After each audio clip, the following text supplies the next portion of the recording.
MMA, you know MMA? I do know MMA. Yeah, because it's forbidden in France. Why? Bon, le MMA va être légalisé, les gars. Donc on va faire un petit micro-trottoir pour voir ce que les gens en pensent. Puis je vais faire le relou, hein. Ceux qui sont d'accord, bah, je vais être contre. Puis ceux qui sont contre, je vais être pour. Ce qu'on appelle se faire l'avocat du diable, les amis. Puis on va essayer de leur tirer les verres du nez et puis d'être un peu taquin, comme d'habitude.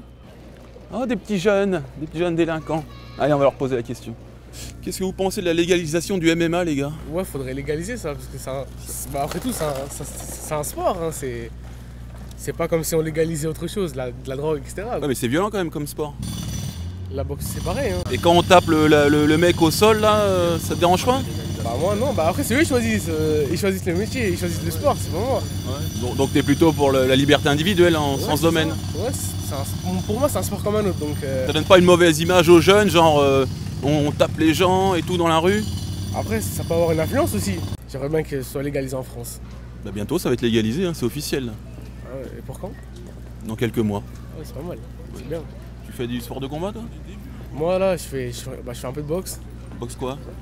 Boxe taille. Boxe taille. Ouais. Mais bon, j'ai commencé il y a un mois. Ouais. Et qu'est-ce que tu fais avec ta cigarette là? Moi je fume. Tu vas avoir du mal après à tenir les synchrones. Ouais, c'est ça. Ok.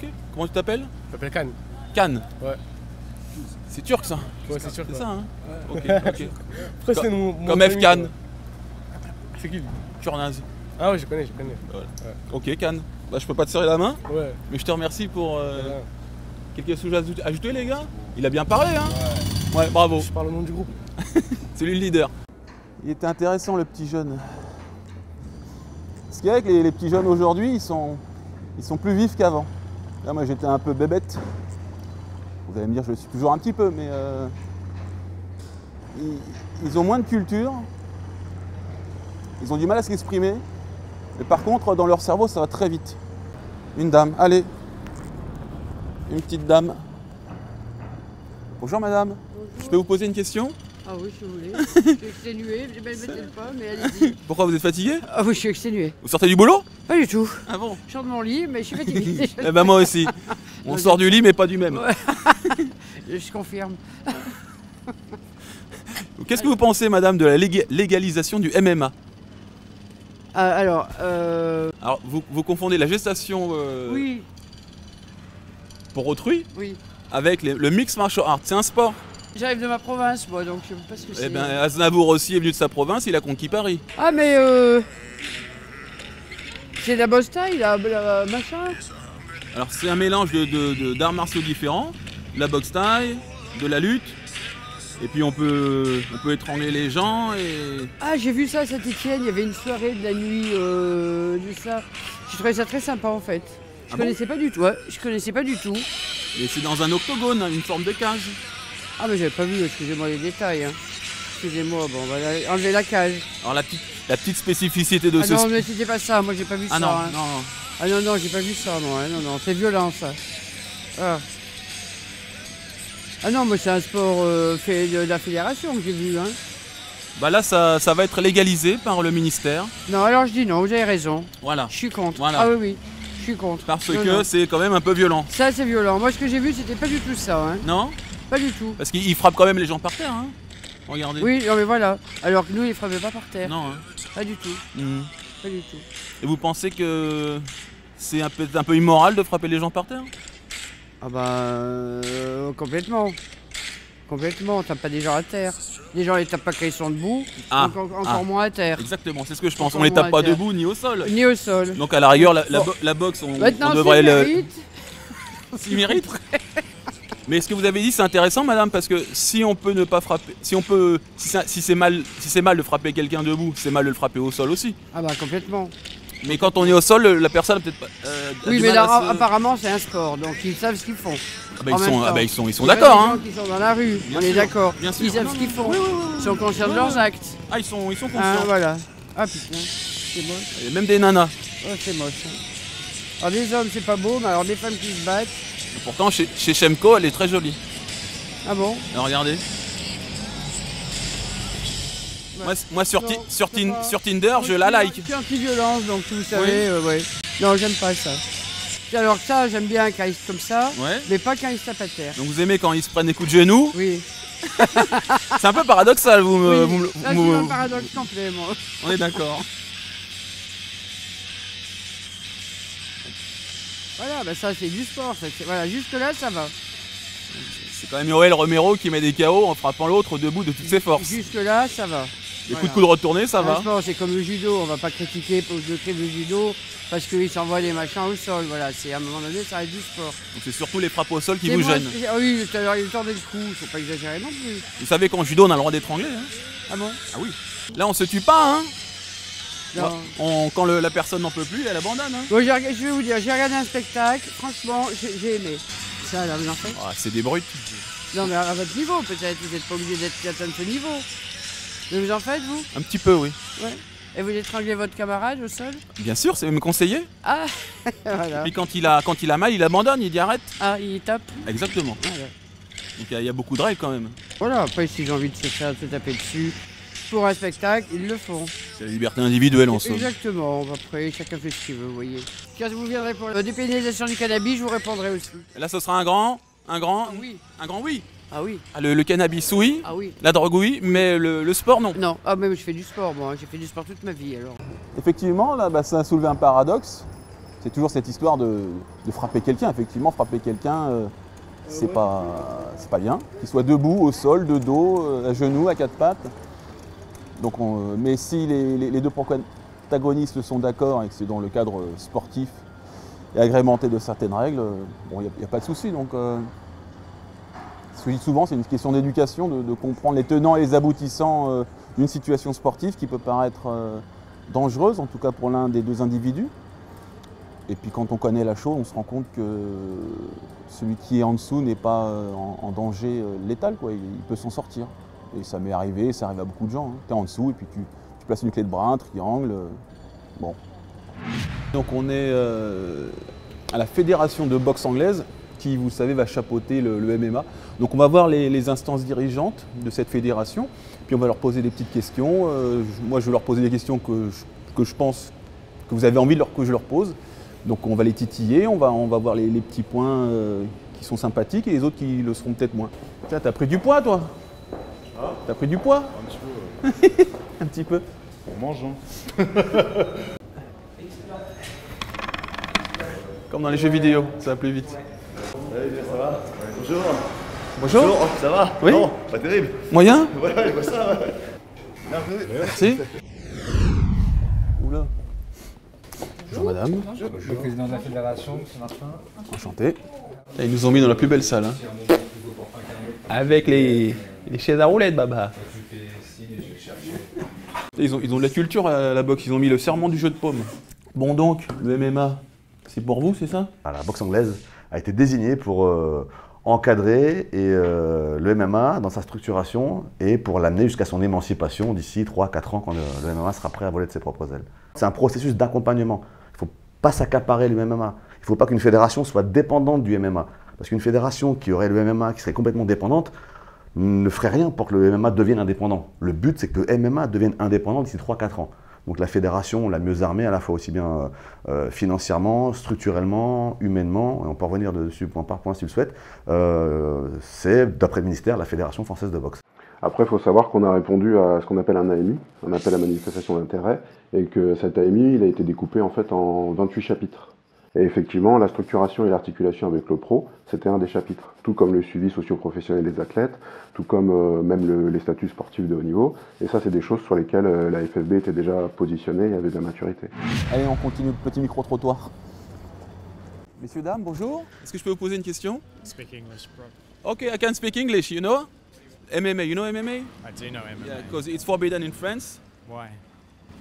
Because they think it's too violent. But it will be authorized in a few months. Okay. So we ask people in the street how do they feel about that. Yeah, fine. I watch MMA. Yeah, you watch MMA? Where are you from? Australia. Australia? And you're fond of MMA in Australia? Yeah, everyone watches MMA. In Because Australia. here in France it's kind of weird sport. You find MMA a weird sport? Yeah. French people do? Yeah. Oh. They're not very used to see that, so they're a little bit scared. Yeah, well, I mean, you gotta open yourself up to new things. I don't think there's a problem with MMA. It's just like boxing. Boxing's legal here. Yeah, of course. Yeah. So what's the big difference? No, there is no difference. You strike somebody and he strike you back. Exactly. You can die in boxing, you can die in MMA, you can die on a bicycle. Oui, vous voyez les gars, la différence de culture. Hein, pour lui, le MMA, c'est oui, so what quoi. Oui, évidemment, c'est une évidence. Alors qu'ici, les gens sont encore réfractaires. C'est une question de mœurs aussi. Hein. De toute façon, la culture anglo-saxonne phagocyte un peu le monde en termes culturels, ce qu'on appelle le soft power.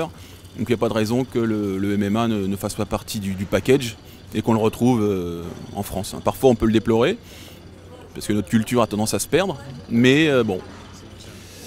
Il y a certaines choses qui sont correctes et qui sont bien. Merci monsieur. Thank you very much. Donc il y a certaines choses qui viennent des États-Unis qui sont bien. Moi je pense que le MMA c'est bien. Il faut aussi qu'on garde nos spécificités martiales pour ne pas que les sports de combat se diluent en un tout homogène et qui n'a plus vraiment de saveur. Comment ça se fait que d'un coup, là, quel a été le déclic qui a permis justement au MMA de s'imposer au niveau politique? Et quand on se rappelle, il y a quelques années, on était comparé à des pitbulls ou des gens sans foi ni loi qui ont un poiché dans le cerveau et qui ne sont pas capables d'aligner deux phrases et qui veulent juste taper dessus, quoi. Quel a été le déclic? Il y a eu les travaux, c'est la volonté politique tout simplement de se dire, ben voilà, on va pas aller contre le temps, contre l'histoire, contre la logique, c'est qu'il il faut légaliser le MMA. On peut aller contre l'histoire s'ils considèrent qu'on est des sauvages. Bien sûr, sauf qu'il a fallu du temps, ça a été très long, c'était trop long même, le temps de respectabilité. Et à partir du moment où le rapport de Patrick Vignal et du sénateur Grosperrin a fait énormément au niveau politique pour convaincre les politiques de sortir le MMA de sa confidentialité, de son manque de respectabilité. Ça a crédibilisé le MMA et ça a sensibilisé beaucoup de politiques pour se dire, bah ouais, c'est une réalité, il y a beaucoup de pratiquants, et plutôt de la laisser comme ça, de manière un peu sauvage, pour mieux la contrôler, il faut l'encadrer, il faut la structurer, donc la légaliser. Voilà. Et donc l'idée a fait son chemin. Le précédent gouvernement ne voulait pas entendre parler, parce qu'il faut savoir que les ministres des sports qui se sont succédés ont d'abord ignoré le MMA, puis après ils l'ont humilié, ils l'ont diabolisé, voilà. Et aujourd'hui, il y a une volonté du gouvernement et de la ministre de légaliser ce sport, et du coup, on peut que se réjouir de ça, quoi. On est aujourd'hui la France, il restait quoi, la Norvège et la France, c'est ça? La Norvège, c'était déjà fait. C'était déjà fait aussi, voilà, on était les derniers. Thaïlande, c'est juste en fonction de l'espace en fait. Ouais. Enfin, la Thaïlande a encore interdit le MMA, mais je pense qu'on était dans les derniers, qu'on ne peut pas aller tout le temps être à l'inverse de l'évolution de la société, du monde sportif. Donc c'est bien que... en fait, il fallait la volonté politique. Mais d'ailleurs, il n'y avait pas des recommandations européennes, justement. On a toujours tendance à dire que c'est l'Europe qui dirige les États. Qu'est-ce que disait l'Europe à ce sujet? L'Europe, je ne connais pas la position de l'Europe, chaque pays est différent, puisque à nos frontières, en Belgique, en Suisse, on peut faire du MMA, voilà. Il y avait vraiment une position très, entre guillemets, droit de l'hommiste de la France. Non, dans le pays des droits de l'homme, on n'autorisera jamais des sports un sport dans des cages, où des hommes se font frapper au sol, voilà. Et cette position-là, il y avait un gros souci d'éducation auprès des gens, de communication, et ça a été fait. Je pense qu'aujourd'hui, il n'y a plus un journaliste. Si vous prenez des journalistes il y a encore 5-6 ans, c'était tout le temps des reportages à charge contre le MMA. Là, ça a vraiment évolué. Le MMA est considéré comme un vrai sport depuis quelques années maintenant. Et il était temps de le légaliser, quoi, voilà. Mais il fallait vraiment une décision politique forte, courageuse. Et c'est ce qu'a fait Roxana Maracineanu. Donc quand je vois parfois sur les réseaux sociaux des gens qui parlent de l'attribution à la boxe, ouais, magouille et compagnie, ils sont presque à critiquer. Enfin, vous vous rendez compte de l'évolution? C'est une grande victoire pour le MMA, quelle que soit la fédération. C'est la victoire du MMA. Et Roxana Maracineanu, quelle que soit la politique, elle mérite une statue. Parce qu'elle a eu le courage politique de faire en sorte que ce sport, si décrié, soit enfin légalisé. Donc c'est très très important. Après, ça devrait être le principe des politiques justement, c'est de faire preuve de courage, quoi. Oui, mais il faut convaincre. Bon, vous allez embêter les gens toute la journée, donc avant que vous embêtiez tout le monde, je vous embête moi. C'est parti. Est-ce que vous savez ce que c'est que le MMA? Le Martial Mixed Art. With the accent, it's amazing. Martial Mixed Art. Oui. Ça va enfin être légalisé et ça c'est cool. Bah, je suis d'accord. Tu en fais aussi? Non, non, non. J'ai des potes qu'on font, je fais beaucoup de judo. Ah oui? Voilà. Quel Dan? Je te regarde pas. Troisième. Coquin, troisième Dan. Ça te semble pas trop violent comme sport? Non, pas du tout. Il y a des règles, un arbitre. Rien ne me choque là-dedans. Ça fait des années que déjà que je regardais le K1, l'UFC, donc finalement c'est dans la suite logique. Mais les gens se tapent dessus quand même sans vergogne? Oui, comme dans n'importe quel sport de combat, non? Ouais, mais quand l'autre il est par terre? Oui, et alors? Le jiu-jitsu brésilien, ça fait partie des disciplines abordées, et justement il y a énormément de combats au sol. Oui, mais l'autre quand il est par terre, il peut pas se défendre? Bah si. Comment? Justement, il y a des méthodes de combat au sol qui permettent de se défendre, et qu'on soit dessus ou en dessous. Ah d'accord, bon bah ça a l'air bien comme sport. Ouais, je confirme.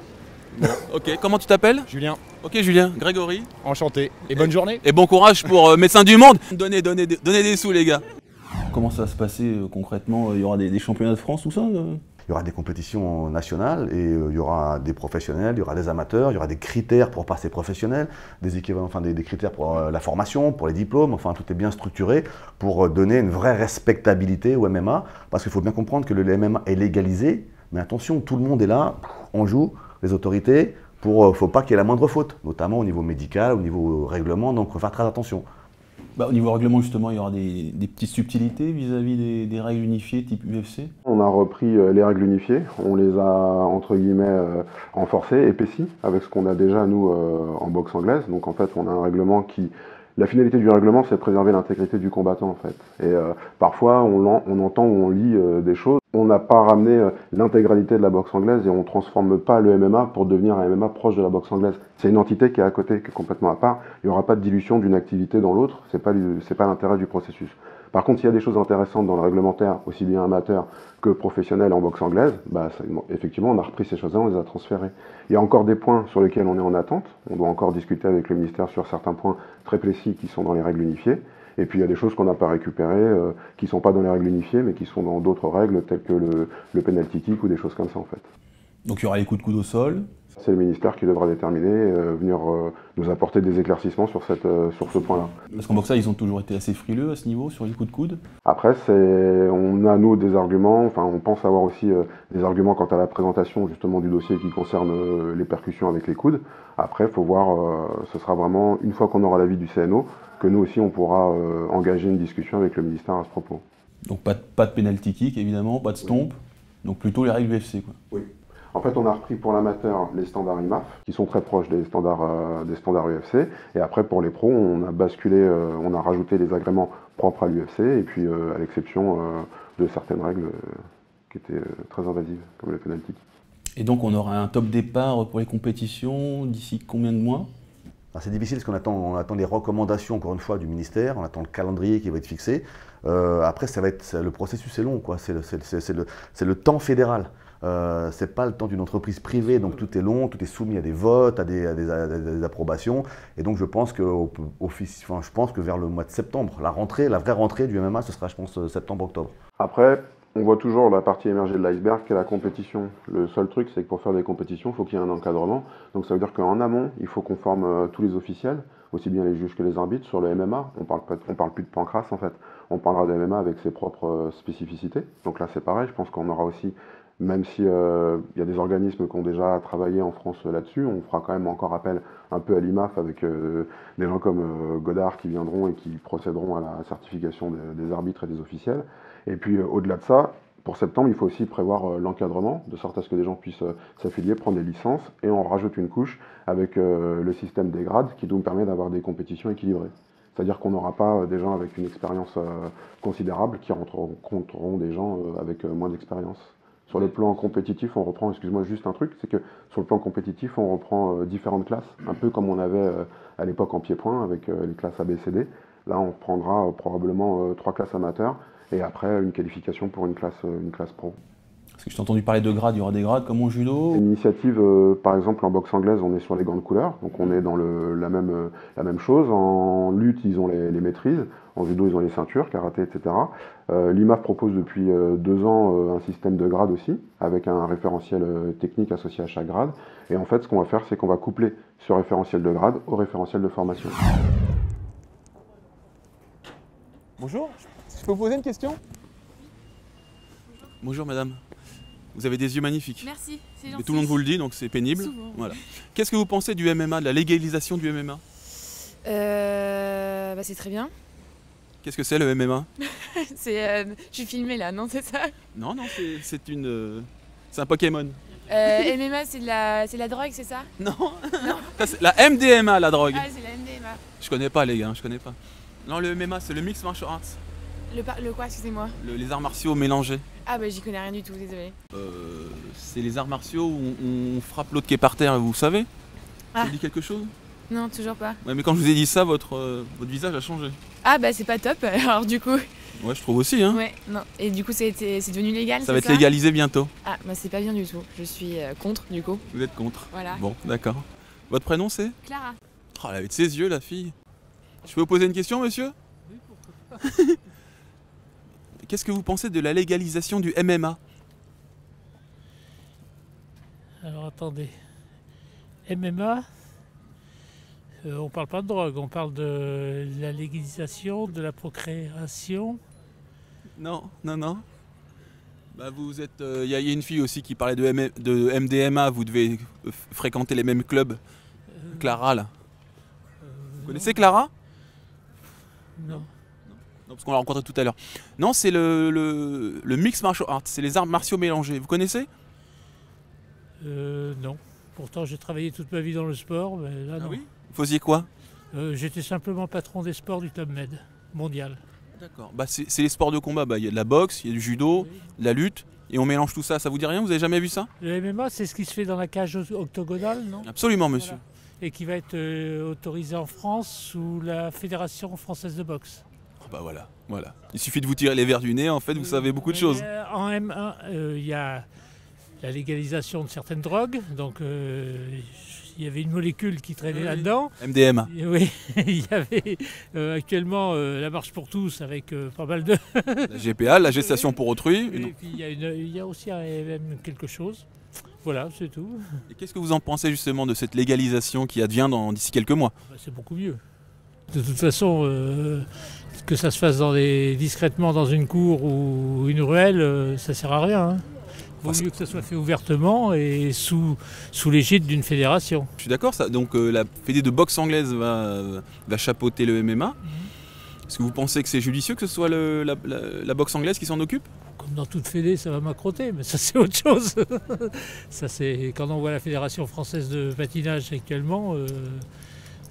C'est sûr qu'ils ne vont pas vous voir arriver d'un bon oeil parce que vous allez demander des subventions qui sont dans le pot commun et tout. Donc je pense que ça sera comme d'habitude dans toute fédération. Chacun essaiera de tirer le maximum pour lui-même. Oui, on essaye toujours de tirer la couverture à soi. Hein. Et vous n'avez pas de réserve quant à ce sport? Du moment s'il est encadré, s'il est public,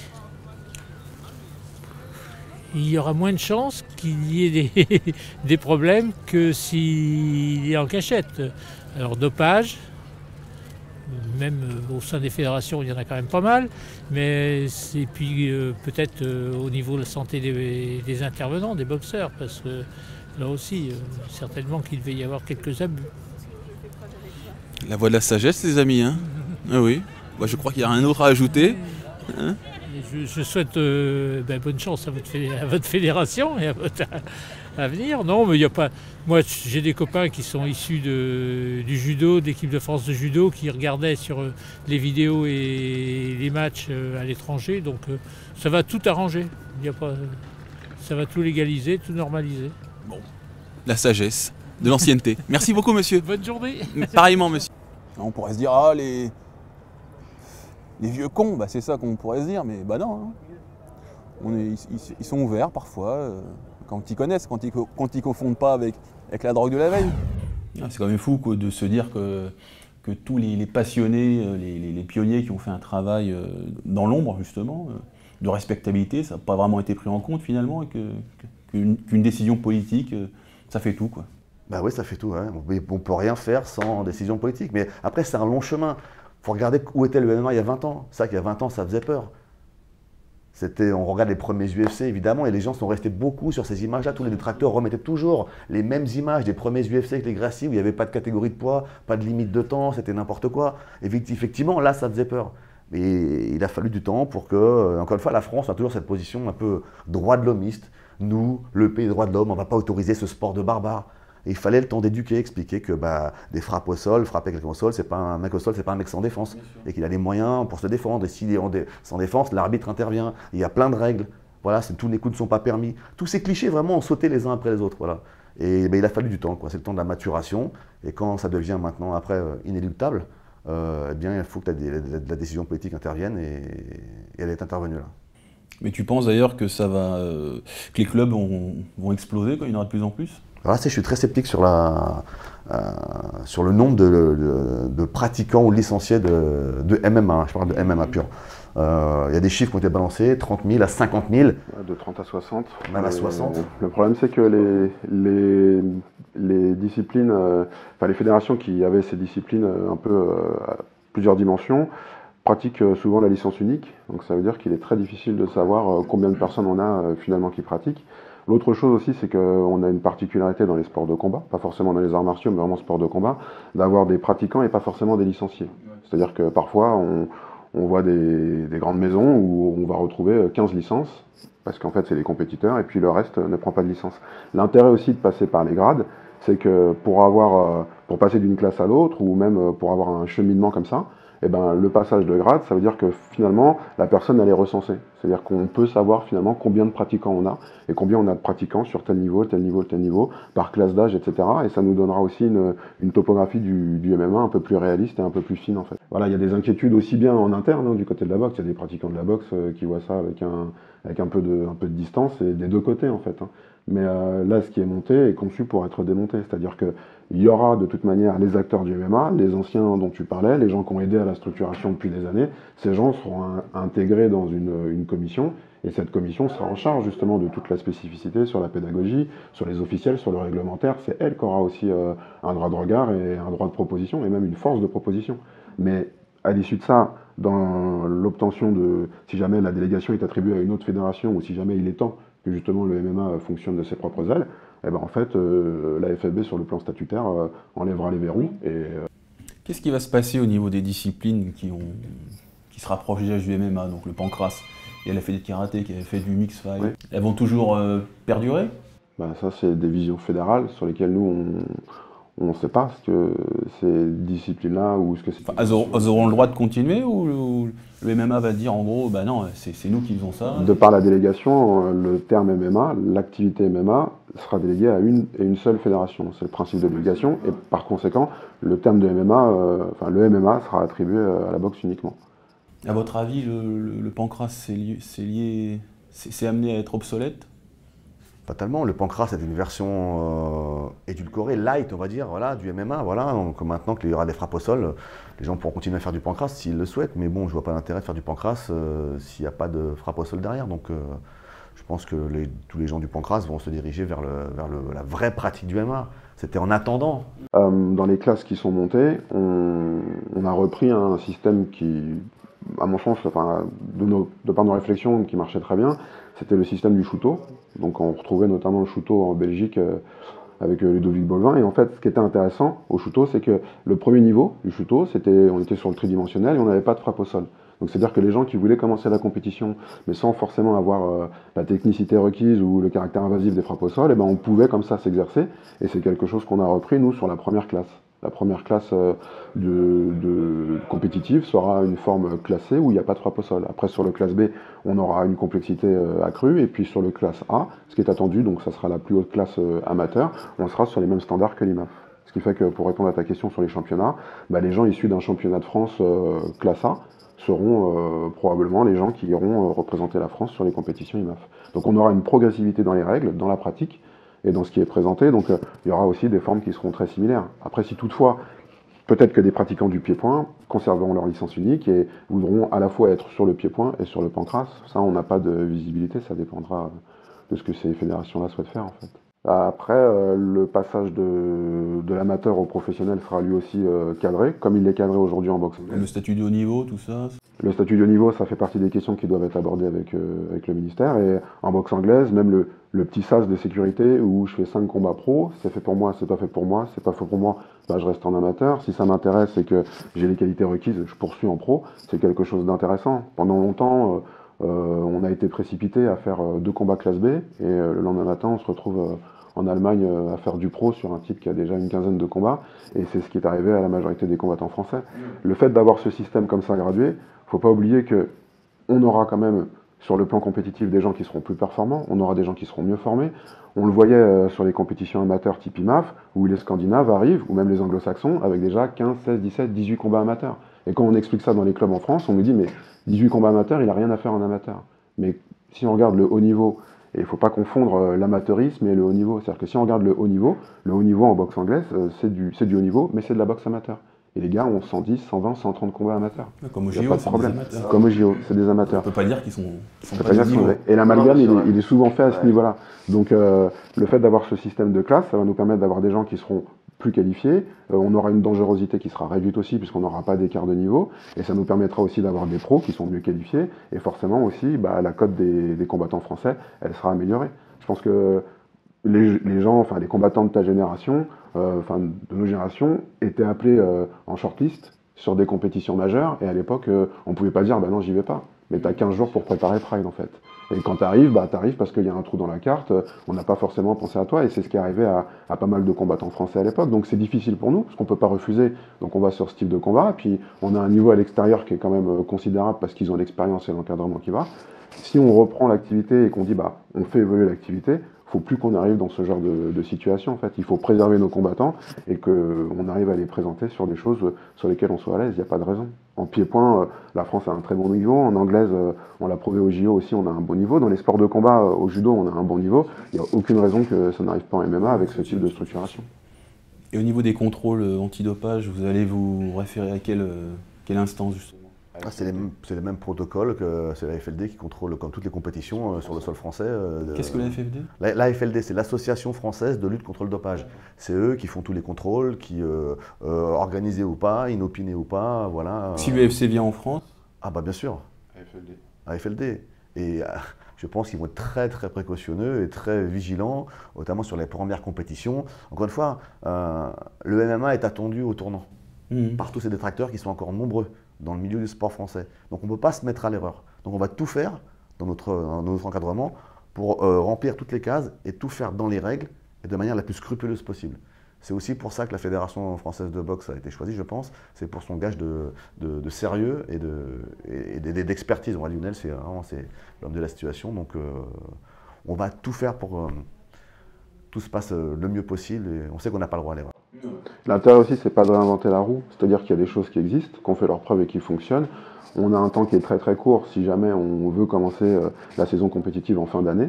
Donc on réutilise des ingénieries qui sont déjà chez nous, qui sont déjà matures et éprouvées, et puis juste on les transfère sur l'activité MMA avec ses spécificités. L'autre chose aussi, c'est que plus on aura d'acteurs en fait autour de la table, plus on aura de situations d'échange, plus vite on ira dans la structuration. Si on passe un temps trop important à se dire pourquoi c'est eux et pas nous, ou pourquoi, etc., et qu'on tergiverse, malheureusement, on va perdre du temps, en fait. Oh, ça, c'est les petites guéguerres de clochers qui existent partout, malheureusement, mais bon. À un moment, il faut se mettre d'accord autour d'une table, et puis avancer ensemble, et puis faire fi des petits égos individuels. C'est ça, ouais.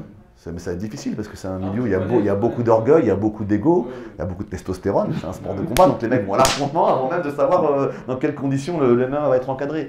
Donc voilà, c'est la première des combats, ça va être de mettre tout le monde sur la table et de faire se dégager des décideurs du MMA pour faire avancer la discipline dans le cadre défini, fixé par le ministère. Le monde de la boxe s'étonne aussi. Pourquoi le monde de la boxe a peur? Certaines personnes voient le MMA, c'est la peur la peur de la nouveauté, la peur de l'étranger. Le MMA, pour certaines personnes de la boxe, c'est l'immigré qui va venir manger le pain de nos boxeurs. Mais ça n'a rien à voir. La boxe reste la boxe, le MMA sera le MMA. C'est pas la boxe qui ne va pas demander aux gens de la MMA de faire de la boxe. Et inversement, voilà. C'est vraiment de l'accompagnement, voilà, dans le but d'émanciper le MMA. Voilà. Et Arnaud, comment tu vois les bénéfices que peuvent tirer les deux disciplines de cette cohabitation? Si on prend, moi je parle de la partie vraiment professionnelle, on peut sur certaines organisations, parce que la difficulté du MMA au début, tout le monde pense UFC, Bellator, les grosses organisations, ça va représenter 10% de l'activité des professionnels. Il faut faire vivre les combattants de MMA. Ça va être très difficile pour organiser des compétitions parce qu'il faut des aides, des subventions, il faut des subventions, les collectivités locales vont avoir un peu de réticence au début. Donc nous, on a tout un réseau avec nos clubs de boxe anglaise, avec les régions qu'on connaît, voilà. Donc on peut, je pense, sur certains événements, mutualiser les moyens. C'est-à-dire, sur une grosse soirée, on fait vendredi MMA, le samedi avec les mêmes moyens, les mêmes lumières, les mêmes structures, vendredi boxe, samedi MMA, voilà. Et donc, comme ça, on peut mutualiser les moyens. On peut proposer aux télévisions, voilà, des programmes communs. Voilà, vous faites une soirée le vendredi, on va en week-end de boxe, voilà. Et là, on peut toucher, on peut les voir on est plus fort dans notre offre aux télévisions, voilà. Et après, si on a un autre niveau, vous imaginez bien que si les Américains qui ont 10 ans d'avance dans le business ont décidé d'associer le business de la boxe et le business du MMA, McGregor, Mayweather, pour faire grandir leurs deux disciplines, c'est pas un hasard. C'est une raison. Voilà. Voilà. Si tous les combattants de MMA aujourd'hui, au niveau de l'UFC, veulent associer leur image, en tout cas affronter des combattants de boxe anglaise, c'est pas un hasard. C'est une sorte de pognon aussi. Hein. C'est bien ce que je dis. On assemble nos deux communautés et on élargit notre visibilité. Voilà. Bien sûr que c'est intéressant. Voilà. Pas que financier, en termes communautaires. Aujourd'hui, c'est le digital, c'est les communautés qui comptent. Voilà. Et nous, on sera plus fort avec le MMA sera plus fort avec nous. Voilà. C'est ça cette logique. On sait que le statut de nos pros est précaire. Donc en fait, c'est un discours qui est un peu contradictoire. On voudrait que les pros vivent bien, on voudrait pouvoir vivre de son sport, mais en même temps, il ne faudrait pas qu'on parle de business parce que ça entache la crédibilité du sport. Les anglo-saxons n'ont aucun problème avec ça. Ils font du sport, ils font du haut niveau et ils font de l'argent. Il n'y a pas de problème. Donc c'est vrai, quand on dit à la boxe, on pense que c'est une histoire de gros sous. Il y a probablement de l'argent, oui, qui va circuler. Ça va aussi générer du profit. Mais le but aussi, c'est de pouvoir rebasculer ça au niveau des athlètes, c'est pouvoir aider aussi, comme on dit, à la structuration, reverser sur les athlètes, que aussi on puisse vivre de son sport en fait sans grappiller des aides à droite à gauche en fait. Donc quand on dit qu'on a le processus compétitif qui va nous permettre d'avoir une meilleure qualité, quand on voit comment ça peut s'opérer, l'articulation entre sport, entre la boxe et le MMA, on sait aussi que pour les sportifs et les pratiquants, il y aura aussi des intérêts dans ce type de business. Notre force aussi, nous, c'est que quoi qu'il arrive, on n'est pas dépendant du MMA. À la limite, on n'a pas besoin du MMA. D'autres disciplines, c'était un besoin vital pour se sauver financièrement. Voilà. Dans la logique d'indépendance, il ne faut surtout pas qu'une fédération soit dépendante du MMA. Parce que si le MMA prend son envol, et on pense que ça peut aller vite, voilà, et ben, aucune fédération va vouloir le lâcher. Oh non, ça nous rapporte de l'argent. Voilà. Nous, ce n'est pas notre logique du tout. Notre indépendance fait aussi notre force, voilà, et notre crédibilité. Voilà. Après, on a plein d'arguments. Le MMA se tarde d'être la quintessence de 5 sports olympiques. La boxe est l'un de ces sports olympiques, c'est même le plus vieux de ces sports olympiques. Aujourd'hui, 80% des KO qui ont MMA, c'est sur de la boxe anglaise. Voilà, donc il y a des vraies passerelles. La boxe est une composante essentielle du MMA. Après, on est attendu sur le médical. Il y a une confédération des sports de combat qui existe. Voilà. Nos protocoles médicaux à la boxe sont réputés pour être les plus performants, les plus pointilleux. Limite, des autres fédérations disent « Oh là là, vous êtes pénible, vous, la boxe anglaise, il faut fournir tant d'examens, ça met les boxeurs en difficulté, c'est long, c'est assez cher, voilà quoi. » Ouais, mais la sécurité du boxeur est notre priorité. Et ces protocoles de sécurité sont à peu près les mêmes pour le MMA, et ça rassure au moment où le MMA est attendu sur le volet sécuritaire. On est les plus pointilleux en matière médicale, et notre expertise va vraiment aider à structurer le MMA au niveau médical. Voilà. Après, on est aussi une fédération olympique. Dans la perspective, si on se projette un peu plus loin, le MMA, on sait tous qu'ils espèrent être sport olympique en 2028, aux Jeux de Los Angeles. C'est mieux d'être encadré par une fédération olympique. On est la seule fédération à avoir une ligue professionnelle. Donc on sait comment fonctionnent les pros, on sait comment fonctionne le classement, les critères pour passer professionnel. On organise à peu près 350 galas par an, on gère 600 boxeurs pros, on a à peu près 2000 combats. On contrôle tout ce qui est administratif, tout ce qui est médical. On est des candidats, je pense, assez évidents et crédibles pour accompagner le MMA aussi dans son volet professionnel. Mais tu peux comprendre la déception de certaines de cette fédération? Bien sûr, je comprends la déception de cette fédération, des gens qui se sont investis, mais tout le travail qu'ils ont fourni, il n'est pas perdu. Au contraire, si vous êtes pour l'expansion du MMA, venez travailler avec la fédération qui a récupéré le MMA. Voilà. Le but, c'est quoi? C'est de faire briller votre fédération ou faire briller le MMA. Nous, notre logique, c'est d'accompagner le MMA. Donc, tout faire. Donc, toutes les compétences et les expertises venues de n'importe quelle fédération sont les bienvenues pour faire mûrir et faire grandir le MMA. C'est ça la logique.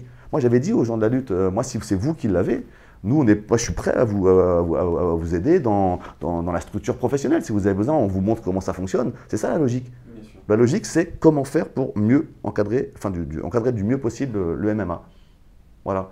Il ne faut pas regarder juste sa propre petite paroisse, oh, c'était nous, on était là avant. Oui, très bien, mais cette histoire n'est pas perdue, cette expertise n'est pas perdue. Je pense que tout le monde a intérêt à se réunir pour faire grandir et mûrir le MMA. Parce que là, on est vraiment à un tournant de l'histoire des sports de combat et des arts martiaux, vraiment. Et après, c'est pas non plus gravé dans le marbre, dans le sens où le principe de délégation fait qu'à la fin de chaque Olympiade, il y a de nouveau attribution de la délégation. Donc, charge aussi aux autres fédérations peut-être de consolider certains aspects du dossier et de représenter un dossier. Et puis ça sera de la même manière que ce qui s'est passé là en fait. C'est-à-dire que les dossiers sont examinés en fonction de l'état d'avancement, de la structuration des fédérations. Et là, tu sais qu'il y a de grosses inquiétudes, notamment sur les diplômes, de la part d'enseignants qui enseignent depuis longtemps et qui se disent est-ce que je vais repartir de zéro?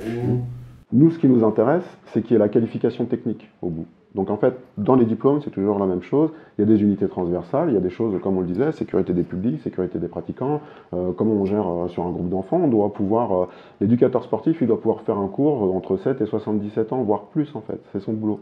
Donc en fait, ça, c'est transverse, ça bouge pas. Ce qui va bouger, c'est le technique. Charge aux gens de passer en fait les qualifications techniques. Et si tu as les qualifications techniques et qu'en amont, tu as déjà ces unités transversales, tu sais gérer la sécurité sur une activité comme ça, sport de contact, et ben en fait, il n'y a plus de problème. Ce qui est indispensable, c'est que tout le monde repasse par cette case formation. Après, il ne faut pas s'imaginer que cette qualification, elle va durer sur des mois et des mois. Tu as des impératifs techniques, tu résous tes impératifs, tu repars à ta maîtrise verte. Et en fait, ça va en une matinée, c'est terminé. Donc en fait, les gens qui ne voudront pas aller en formation, c'est qu'ils ont décidé que soit ils n'avaient plus rien à apprendre, ce qui serait intriguant, soit qu'ils n'avaient pas envie de rentrer dans le process, mais ça ira très très vite. On repasse ses grades, c'est vite, ça sera aménagé, on est en train de réfléchir dessus, et puis ça viendra se coupler au diplôme déjà existant, et c'est comme ça qu'on pourra avoir des équivalences. Mais par contre, on ne fera pas d'équivalence à la volée. On ne pourra pas dire j'ai fait 3 combats en Belgique, un combat en Slovaquie, c'est bon, je suis pro. Là, c'est pareil, on aura un droit de regard là-dessus, parce qu'on sait que ce sont des choses qui vont arriver. Et même si tu as fait ces combats-là, mais qu'on ne connaît pas ton niveau technique, c'est compliqué pour nous de mettre les gens sur des dispositifs professionnels. Donc c'est pour ça qu'on essaye de faire quelque chose qui soit assez cadré. C'est pas du tout fermé, et c'est juste qu'il faut repasser, et ça va être une formalité pour certains. Donc en fait, faut pas s'en inquiéter. Et en termes de calendrier, vous parliez tout à l'heure de septembre comme première échéance pour le lancement vraiment de la pratique. On parle aussi d'un premier UFC en novembre. Avant la fin de l'année, oui, dernier trimestre, on va dire. Voilà, alors, il n'y a pas de date fixée. Voilà, quand le cadre sera vraiment défini, là, ils pourront organiser un événement, mais bon, ce sera dernier trimestre si tout va bien. Voilà. Parce qu'après il y a toujours des gens qui vont pouvoir ralentir le processus. Entamer des recours, voilà, ça va ralentir de 2 mois. Voilà, donc si on rentre dans cette logique-là, ça retarde tout, voilà. Et là, on a encore un temps de latence pour des recours par d'autres fédérations? Oui. Bon, moi, ça m'arrange si ça prend un peu de temps. Je vais mettre des bâtons dans les roues, comme ça je vais guérir. Mais t'es handicapé, donc tu ne fais pas peur. Ah non, mais pour l'instant, si je peux m'incruster à l'UFC, les mecs, faites-moi combattre à l'UFC, les gars. Vous, ça vous a étonné, vous? Tiens, tu es un combattant, quelle est ta position par rapport au fait que la boxe ait récupéré la délégation du MMA? Ça nous intéresse, ça? Du moment que le business il avance avec des gens bienveillants. Après, je ne vous connais pas, et donc je ne peux pas sonder les cœurs ni les reins, donc a priori, moi je vous fais confiance, mais toi je sais que c'est vrai que tu es quelqu'un d'impliqué depuis longue date dans le développement et du MMA, donc il n'y a pas de raison que vous fassiez n'importe quoi. Hein. Puis vous êtes sérieux, la boxe anglaise c'est sérieux, c'est carré. Et puis là on en a encore eu l'exemple d'après ce que vous nous avez dit, quoi. Donc maintenant il n'y a plus qu'à attendre et puis écoutez, tant mieux. Hein. Mais effectivement je ne pensais pas que la boxe anglaise allait la récupérer. Mais ce que tu nous as dit c'était judicieux, justement, c'est pas parce que la discipline elle elle est très éloignée du MMA, parce que bon, effectivement, il y a de l'anglaise dans le MMA, mais bon, ça reste très éloigné. Mais c'est pas la fédé qui est la plus proche techniquement, qui est la plus à même d'encadrer le MMA.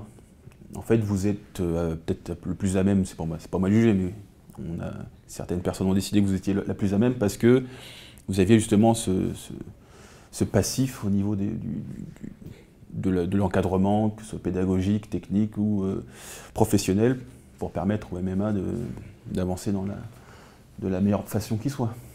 Donc, écoutez, moi je dis banco, il n'y a plus qu'à attendre. Et puis on va voir. Hein. Dernier intervenante, ce sera une jolie fille. Non, bah, les filles en France sont très jolies. Hein. C'est très cosmopolite, donc...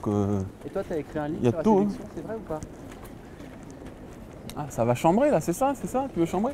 Ouais, j'en ai écrit un. Ouais. Ben, la séduction, l'art de parler, de converser, c'est pas inné. Hein. Donc ça s'apprend et vu qu'il y a une énorme concurrence entre les hommes pour avoir des femmes, bah, c'est la loi de Briffaut. Faut renseignez-vous sur la loi de Briffaut, puis sur le principe de Pareto, mais je vais pas tout expliquer, les gars. Bonjour mesdames, est-ce que je peux vous poser une question? Oui, une question, oui. Ouais. Donc quel serait votre a priori sur ce sport? Oh, bah, j'en ai pas, mais je pense pas que j'irai voir. Non? Parce que ça va être légalisé en France. Avant c'était interdit. Ah, c'était interdit? Absolument, on est un dernier pays réfractaire à ce type de pratique. Et là, ils vont l'autoriser d'ici quelques mois. Pourquoi? C'est parce qu'il y a du sang, c'est tout ça? Non, il y a du sang dans beaucoup de sports, non? C'est très violent peut-être, je sais pas, non? C'était les arguments qui étaient avancés effectivement par les anciens ministères, la violence qui était mise en cause. Ouais. Et donc il y a plusieurs sports, mais enfin c'est pas vraiment... Vous ne laisserez pas des enfants regarder ça. Ça ressemble quand même plus Vous ne au laisseriez catch. pas des gens regarder ça? Des enfants. Des enfants, Des enfants? même de mon âge. Vous avez quel âge? 19. 19 ans. Ah, vous êtes plus une enfant. Hein.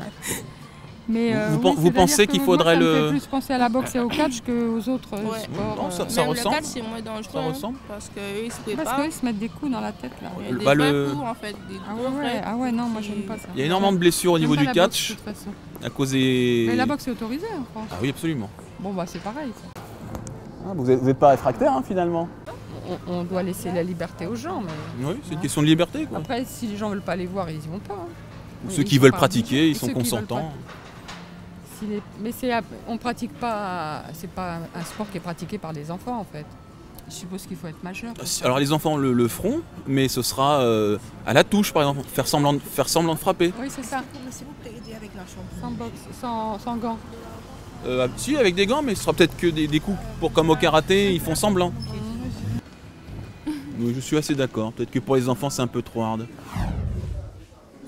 J'ai l'impression d'être à l'URSSAF. Parce que tout est blanc et tout. Alexis Vastine, paix à son âme. Voilà. Il était très gentil, ce garçon. Très doué. Donc, la boxe anglaise, c'est plus dangereux que le MMA, du coup. Bah, a priori, oui. Non, mais c'est sûr. Ouais. C'est ce qui se dit, en tout cas. Vous le pensez? Bah, moi qui ai travaillé quand même sur le MMA pendant 2 ans, puisque c'est moi qui ai fait le rapport pour la ministre, ouais. Donc j'ai un peu mieux compris le sport. Et effectivement, tout ce qui est médical, traumato, etc., il y a quand même des études très précises qui ont été faites et qui prouvent qu'effectivement, c'est pas ce qu'on raconte, quoi. C'est-à-dire que il y a moins de traumatisme qu'on pourrait le penser. En MMA au niveau du cerveau surtout. Voilà, sur un certain nombre de choses, alors que c'est plus spectaculaire, c'est-à-dire qu'il y a du sang, il y a etc. Et donc du coup, le raccourci, c'est de dire que c'est plus violent, etc. Mais dans les faits, en traumatologie pure, et notamment par rapport à la formation des arbitres, c'est-à-dire qu'en fait, c'est aussi eux qui sont garants que ça se passe bien. C'est-à-dire que l'arbitre, il arrête tout de suite, ce qui n'est pas toujours le cas dans les autres sports de combat, et notamment en boxe. On attend un petit peu. Les 3 knockdowns. C'est la répétition des KO, des dommages au cerveau, parce qu'il y a quand même des morts en anglaise. Oui, bah, comme partout, il y a malheureusement des accidents qui arrivent, mais je pense que sur la protection, et c'est en fait tout le travail qu'il va y avoir à faire d'explication, de pédagogie, etc., parce qu'on part d'une image qui est plus la réalité. Quand je dis qu'il n'est plus la réalité, c'est que ça devait être le cas tout début des premiers, où c'est vrai que c'était un peu tout et n'importe quoi, etc. Sauf que les gens sont restés là-dessus, focalisés là-dessus. Et depuis, notamment grâce à la structuration du MMA, à la Fédération internationale, etc., ça a beaucoup évolué. Ils ont justement beaucoup travaillé sur ces questions-là. Donc c'est tout ça qu'il va falloir expliquer au grand public. Parce qu'on ne peut pas interdire un sport en fonction de sa dangerosité, sinon on interdirait la Formule 1 ou l'apnée, quoi. Tout à fait, oui. Surtout quand on prouve que c'est pas ce qu'on dit, quoi. C'est pas aussi dangereux, mais voilà, il y a l'opinion publique et il y a la réalité des choses, quoi. Mais quel âge vous avez, vous d'ailleurs, si c'est pas indiscret? Moi, je vais avoir 63 ans à la fin de la semaine. Joyeux anniversaire en avance. Mais comment vous avez vu ça d'un œil extérieur, l'avènement du MMA? En fait, moi j'ai été chargé par le ministre de faire un rapport. Donc il y a eu un premier rapport qui a été fait sur le MMA. Juste d'un point de vue personnel, je veux dire. Je regardais, comme je regarde tous les sports, moi je suis un sportif dans l'âme, donc il y a eu un rapport fait par deux députés, Vignal et Gros-Perrin, sur le MMA, qui avait proposé de poursuivre le travail par un autre travail d'approfondissement de quelle était la réalité du MMA en France. Et donc c'est moi qui ai été chargé de ce deuxième rapport pour le ministre. Donc c'est à cette occasion-là que j'ai rencontré beaucoup de personnes d'horizons différents, que j'ai rencontré les gens de l'IMAF, de l'UFC, enfin on a fait beaucoup d'auditions et qui a conduit au rapport sur lequel la ministre s'est appuyée pour prendre sa décision, qui était de dire soit définitivement on dit que le MMA n'a pas sa place dans le sport français, mais à ce moment-là on ne fait pas à moitié, c'est-à-dire qu'on ne peut pas s'entraîner, on ne peut pas, etc. Soit on reconnaît qu'effectivement c'est un sport comme un autre, et à partir de ce moment-là, il faut l'aider à se structurer. Et donc c'est le choix qui a été fait, donc c'est dans ce cadre-là qu'on se situe. On est là pour aider à structurer au mieux la discipline pour qu'elle puisse voler de ses propres ailes le plus rapidement possible. Donc le MMA va être légalisé en France d'ici quelques mois, sous l'égide de la Fédération de boxe anglaise. J'espère que cette petite vidéo vous aura plu. Et puis nous, on vous retrouve bientôt pour une nouvelle vidéo pour Karaté Bushido. Vous partagez, vous likez, vous abonnez. Et moi je serai bientôt guéri les gars. On pourra reprendre la bagarre parce que c'est ce qui me fait kiffer. Donc je vous dis à très bientôt.